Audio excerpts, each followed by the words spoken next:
Okay.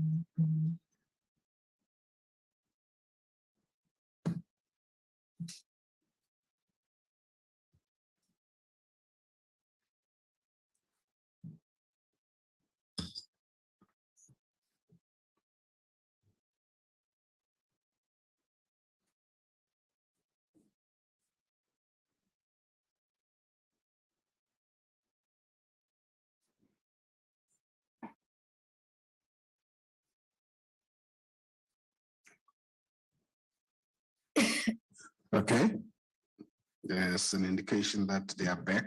They are back on. Thank you. Apologies. Please proceed, Advocate Mayosi. Thank you, Chair.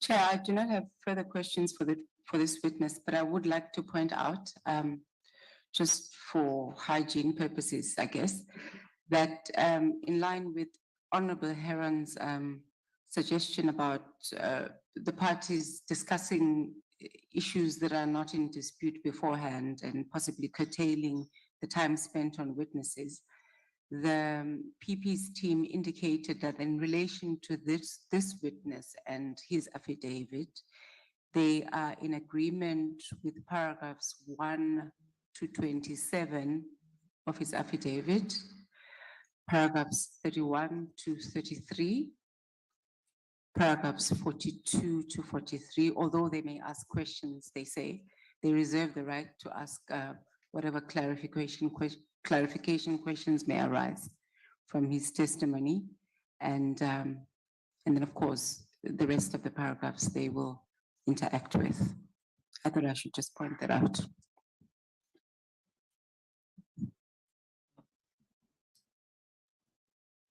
I have no further questions for the witness. Okay, thank you, Advocate Mayosi. The time is 11:51. I now recognize Advocate Mpofu.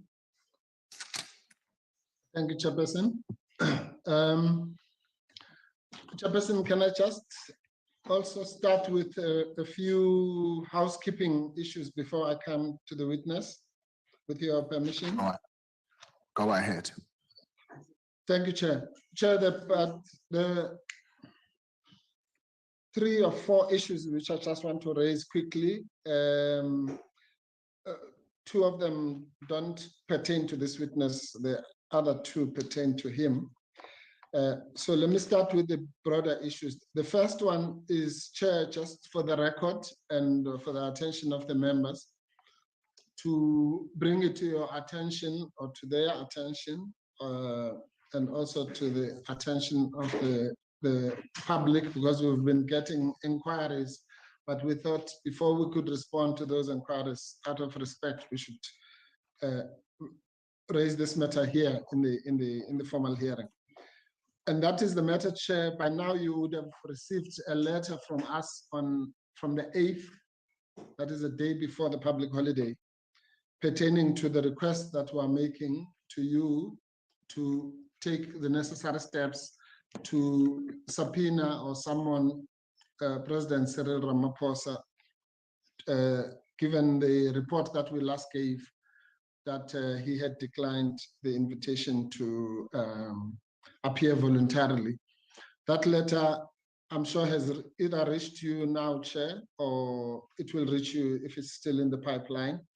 And we, as I say, there have been inquiries about it, but we didn't want to release it to the public domain before we place it on record here. The second issue, Chair, is there's another letter which is coming your way. I'm not sure if it has already been sent. If it's not, it will be with you in the next couple of hours. And that's a separate matter regarding the recall of the witnesses that still had outstanding cross-examination, which we did not finish. And that would be witness Mr. Van Lochrenbeck and Mr. Pillay. That is, as I say, you'll receive it today if you haven't yet received it, if your secretariat has not. Then, Chair, if we can come then to the issues of today. Firstly, yes, to confirm the summary of the areas that we have indicated to the evidence leaders in respect of the suggestion of Honorable Heron. We sought to curtail the time spent on the witness by indicating those areas in respect of which we are in agreement. Obviously, subject to the reservation of our rights, should he say anything in oral argument that we might want to dispute. And there isn't really much. There's one or two issues that we will raise with the witness. Then finally, Chair, it's a request. I don't know how much time we were going to request that we also be given the half an hour that the evidence leaders had to put the matter of CX in perspective. And we can exercise that either by doing it upfront or doing it via the witness. I'm not quite, I don't mind whichever way is preferable, if in principle, if you agree for us to do so. And the reason, Chair, is that we have noticed that the evidence leaders, I mean, they've done this traversal of the cases before Mr. Kekana at the beginning of the matter, I think on the 11th of July, and now again today. And the result of that is that it's almost like legal argument or giving the narrative of the perspective of what the issues are, which is fine, but we should also be able to articulate, so to speak, what the counter narrative is, particularly in respect of section, the judgments. I'm just placing that again on the record, Chair. As I say, I'm neutral as to whether we do it via the witness or we do it up front. If you want to give us guidance, you may, but it's just a question of yes. Principle. Thank you, Chair. Yes, no, thank you, Advocate Mpofu. The other issues you've raised, especially the first two, I take note of those. We'll wait for both letters, and we'll give you feedback on both those issues. On the last point, because I would have given the evidence leaders between when we started up until lunchtime, and I indicated to them that they don't need to go to lunchtime, so they did not. They've just finished now, and the plan was to have you say from immediately after lunch to 5. So we'll now take you the latest, if you have to, up to 4, kind of. Again, as I said to them, you don't have to go to 4. It's up to you. But on the issue I'm raising, it really has to be your comfort. If you think that you want to start with those issues, please do so. If you want to do them as you cross-examine the witness, I think also that should not be a train smash. Thank you, Chair. Thank you very much, Chair. I appreciate that. Then I think what I should do, Chairperson, is I'll do a bit of both. So I'll just outline 1 or 2 issues, but some of them I'll lead through the witness, if I may, Chair. Proceed, please go ahead. Thank you very much, Chairperson. Thank you, Chairperson and honorable members. I just want, firstly, to confirm what Advocate Bauer said, namely that this witness is principally really about the matter of CX. And maybe let me just put, because I think as we go forward, we need to try and focus the inquiry into the issues, because we started, on a wide angle. And I think as we're going along with the particular witnesses, we're now focusing on particular areas. So how we view the landscape is that the motion or the issues that are before you, either from the motion or from the independent panel report, can be condensed into principally four charges, broad charges, as we said on day one, which some of them have sub-charges, but also there are four principal reports or rather judgments which characterize the motion. One of them is CX, which is what we're dealing with now, and I will come back to the specific issues that I want to raise at a broad level around CX. The second one is Friede, and we've touched on Friede both with the witnesses Samuel and Kekana to some extent. And then there was a summary of the judgments which was done. So the issues have been outlined there. The third important judgment is the judgment that we call CR17/Busasa. That is, we have not yet really gone into that particular judgment or that series of judgments. And it also has to do with the subpoena to President Ramaphosa that I mentioned earlier, which I've addressed the committee on previously. So I also don't want to dwell much into that. Simply to flag that we will hopefully deal with that stream or that third leg in the same way, via witnesses and also summaries of the judgment and so on and so on.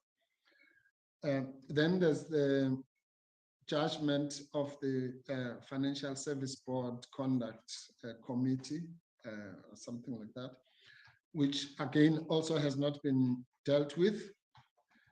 And then there are other judgments, let's call them that, and that includes the Pillay Godan Rogue Unit stream of judgments, which we have dealt with via the witnesses Van Lochenberg and Pillay so far. Some of those witnesses are going to come back, and we will deal with them and finalize that stream. Again, you have been given the judgment summaries, and obviously we will call evidence in respect of that. So that's the broad landscape, and the format seems to be that we go through the judgments, analyze them, and then have witnesses on both sides, you know, promoting whatever the narrative and counter narrative, so to speak, or the issues that we want to highlight, that both the evidence leaders and ourselves might want to highlight. Maybe to call it narrative and counter narrative might be to overstate the issue. Right. Now, against that background, that then covers the entire, of course, there's the issue, the so-called HR issues, the alleged harassment, victimization, and intimidation of witnesses, which is a unique type of issue that doesn't really depend on the judgments. So we can flag that as a separate issue. But then that covers the entire motion, so to speak, whether on the wide angle that is preferred by the committee or the narrower angle that is preferred by us, which is based on the independent panel report. Now, coming back then to this leg of the inquiry, which we are busy with now, which is the CX matter. It's important for me just to focus the attention of the committee on what, at least from our point of view, with regard to be the main issues around that report. The first one is the allegation, which is contained and summarized in the report as well. Broadly speaking, that public protector and scope of the investigation, and a whole lot of things fall under that. But I just want to flag it as a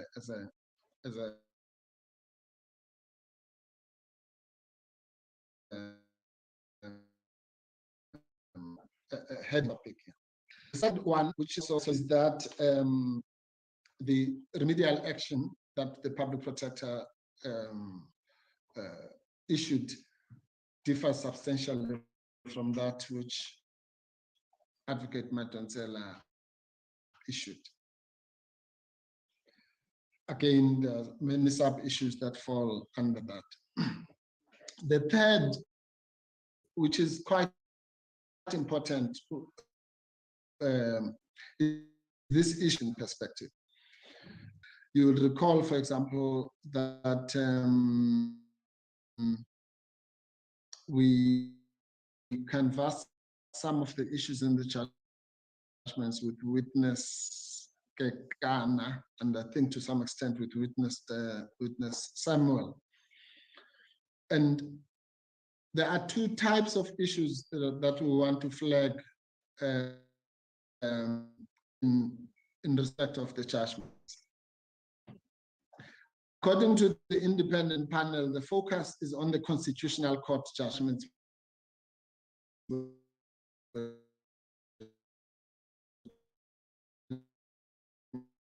That judgment, and I don't want to enter that debate. But what we want to flag out, and which will also assist in focusing our questioning and hopefully the questioning of the members, is the following. And it's a bit of a concern for us, because when these judgments are being summarized, quote unquote, if not the third time, there is a focus only on the majority judgment of the Constitutional Court. And we want to disabuse the process of that notion. Of course, a majority judgment is a majority judgment, and lawyers know what the implications thereof are. But against the background of what this exercise is supposed to be about, this entire inquiry, which is effectively to revisit some of those issues. Otherwise, as we have said many times, there would be no point in having this inquiry. We could simply all just read the judgments and then pass our verdict, so to speak. In our view, the purpose of having this process is exactly to relook into those issues because of the warning that was given by the independent panel report, which is that those judgments would have been given in a different context of review proceedings, as opposed to the current, shall we call it, disciplinary process for misconduct and or incompetence. Now, the importance of the fact that, particularly as far as the CX matter is concerned, there was quite a strong dissenting judgment, which was issued by Justice Mogoeng, CJ, and Justice Goliath. And one might say an equally strong majority judgment issued by Hampempe J and Teron J. And we simply want to, at this early stage, to highlight that at the end, when we are arguing the matter and both in writing and otherwise summarizing, our approach is going to be that the judgment and particular aspects of the judgments of the minority should be preferred for various reasons, which we will canvass with the witnesses and also in argument. And again, I don't want to go into the legalities of the issue. Some will say, no, you must ignore the minority judgment. Others might say, as if this was a court, no, it's only the majority judgment that should be looked at. We'll have all those niceties and all those arguments at the right time. We know that the evidence leaders hold the view that the judgments should just be or a binding, quote unquote, whatever that means in the context of an inquiry. And we have expressed our view as to that question, both at the beginning and in the cross-examination of Mr. Pillay, for example. So I'm not entering that terrain. I'm simply highlighting the fact that there are those judgments, and the second judgment in particular, the minority judgment, held quite sharply different views as in respect of the conclusions that were reached by the majority on the key issues, namely whether there was bad faith, for example, or whether it's important, the fact that there was a meeting with the presidency. Is it something of significance or, or of no significance? And Chair, if you allow me, then the last thing I'm going to do, I promise, in respect of that, of putting that perspective, is just to illustrate the point. I will read out some of the passages in the Mogoeng CJ judgment in CX, because that will also feature in my questioning. May I do that, Chair? Yes, proceed, but you're just going low on your volume. Let me do the magic trick. How is that now, Chair? Okay, that's fine. Go ahead. That better. Thank you. Thank you. Thank you very much, Chair. Right. Now, the judgments, for anyone else who might be listening, the Constitutional Court judgment is reported as Public Protector versus South African Reserve Bank, 2019, volume 6, SA 253, the judgment of the Constitutional Court. There are, as I've already mentioned, two separate judgments. The one that I'm going to be dealing with now, well, the evidence leaders have dealt with the majority judgment, and the one that I'm going to talk about is the minority judgment of Mogoeng CJ and Goliath AJ.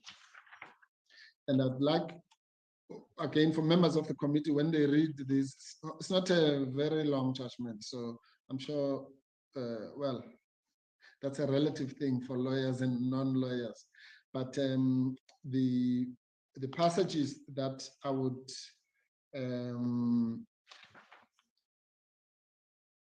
recommend for anyone who doesn't want to read the whole thing in respect of the minority judgment would be from roundabout paragraph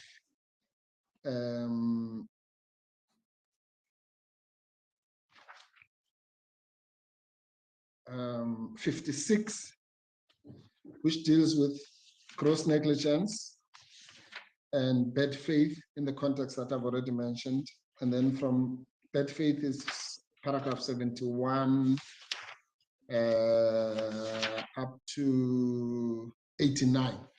So effectively, the core of the minority judgment is paragraphs 56 to 89. I won't promise I won't read all of them, but I'm going to read substantial portions thereof. Right. And the background to this is the basis upon which the Constitutional Court would have found that there was bad faith and gross negligence and so on, which then leads to the motion that the public protector must be impeached for those reasons. Right. I'll start at paragraph 57, where the Chief Justice said the following. The Reserve Bank says that it would have explained why the proposed constitutional amendment should not have formed part of the remedial action and why an investigation by the Special Investigating Unit should not be ordered. So the contention is that there was no disclosure of meetings when this was reasonably expected to be done, and there was no further consultation with the banks before the final remedial action was taken. This, the Reserve Bank says, denied it the opportunity to make representations that could possibly have averted a remedial action that could lead to an investigation by the SIU and the constitutional amendment by Parliament. Remember, the then public protector, Ms. Tulisi Lemadonsa, already asked preferably a judicial commission of inquiry, and her successor, presidency, incorrectly referred to as having been part of what occurred on 25 April 2017 in answering affidavit. She realized that the its legality was already a subject of a matter of litigation in relation to another approach. Just to pause there, the other report referred to, everyone will know, is about the state capture report that the witness mentioned. There was litigation at that stage as to whether it was competent for the public protector to legal action. That was the reason why she was exploring the alternatives. Next paragraph. Besides, something needs to be put into proper perspective here. In her answer, in effect, the meeting of 7 June 2017, or both April 2017 and June 2017, part of what she attributes to the meeting of April actually relates to that of 7 June, as her notes of the latter meeting show. What matters is the content of the discussions and the acknowledgement that the meeting had a role to play in the final determination of the remedial action taken. It cannot therefore be a consequence of a correct and fair assessment of the public protector's version to conclude that she only disclosed the meeting of April 2017, but concealed or was totally secretive about the fact of the one of June 2017 taking place. Doing so could reasonably be misunderstood as being symptomatic of a desperation to find fault. Now, let me pause there again. What the judges were saying is that I think Advocate Bauer mentioned this so-called secretive meeting in this morning when she was summarizing, was that it didn't make sense why it would be of any significance. And it was referred to as a desperation to find fault. Then the next paragraph says, so what was gross about her negligence, extremely opprobrious, clearly or indubitably vexatious or reprehensible about the conduct in relation to A, her interactions with the presidency and the state security agency, 2, her treatment of the transcript of minutes, and 3, not affording the banks the opportunity to be heard for the second time after the provisional report was released to interested parties. What harm, actual or potential, was to flow from the public protector's conduct that would explain the quote grossness of the negligent conduct? Put differently, whether the reference to the SIU investigation, reprehensible as the public protector's conduct might be or is, what damage did she occasion or could she cause by ordering a different kind of investigation from the one already proposed in the provisional report of Advocate Madonsa? That's my addition. Then the Chief Justice then says, if it was in law wrong or negligent of Ms. Mkhobane to have changed from an investigation by Judicial Commission of Inquiry proposed by Ms. Madonsela to an investigation by a specialized prosecution unit, then negligence cannot be gross for that reason alone. For it would be no more than a change of the vehicle for doing that exact same thing based on a wrong understanding of the law. And that extends to her understanding that because the Reserve Bank was not being asked to initiate any process, no remedial was taken, and was not subject to vote related process, since its fingerprints are all over it. cooperation in the investigation, it was not required to act unless others, the president and the SIU, did. It ought therefore to be understandable how an error, if it be, could be made by any reasonable person on the basis that since they had been consulted after the provisional report, a second consultation in relation to the same report was not necessary. I'm about to finish this section, Chair. Then it goes on to say, after provisional report was issued and after consulting with the Reserve Bank, the public protector consulted with the presidency at the latter's request. This, the Reserve Bank says, she should not have done since the presidency had nothing to do with her key recommendations or remedial steps, particularly the possible constitutional amendment as it relates to or impacts on economic issues. The Reserve Bank contends that it should have been consulted about economic issues and Parliament consulted about the constitutional amendment instead, but this is an erroneous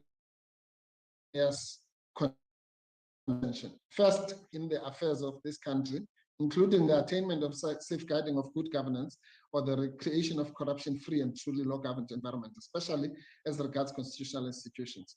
The Reserve Bank must be trusted to, quote, perform its functions independently and without fear, favor, or prejudice. There must therefore be no reason to believe that this constitutionally ordained facilitator of, quote, balanced and sustainable economic growth in the Republic is favorably disposed to some players in the economy in disregard of its mandate, or that it could even as much as consider entering into an unlawful contract at a great financial loss to and to the prejudice of the interests of the general public.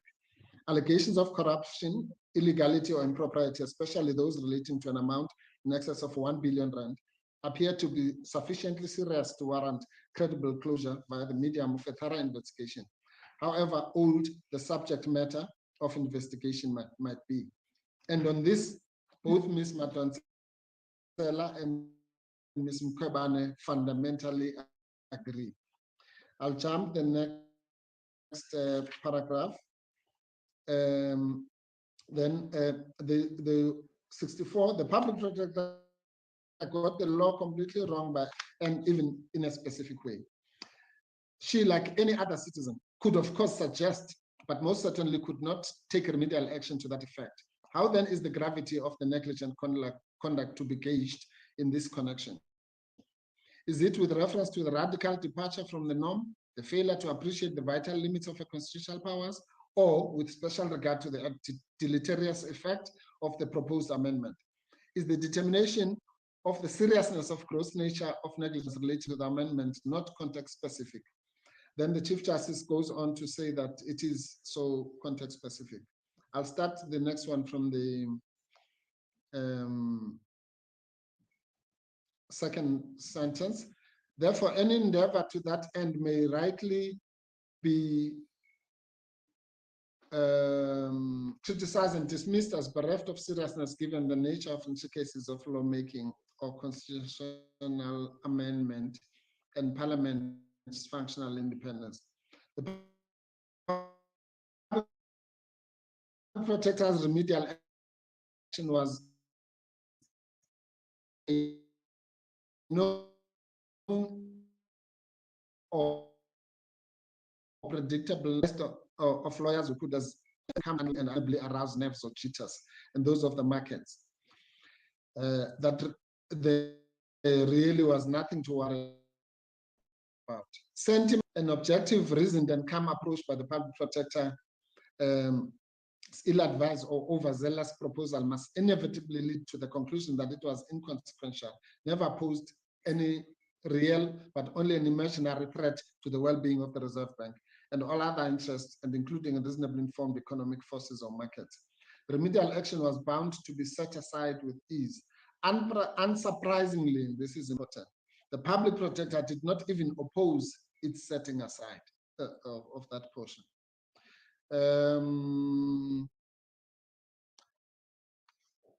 Then there's a discussion on the issue of the vulnerability. As for the meeting, I'm jumping to 67.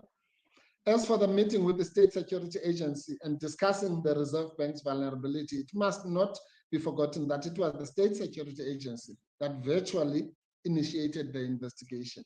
as a point I made to Mr. Kekana, to recover whatever the Reserve Bank had given away illegally. That culminated in the CX report. A meeting with them was most appropriate, and we must be loath readily to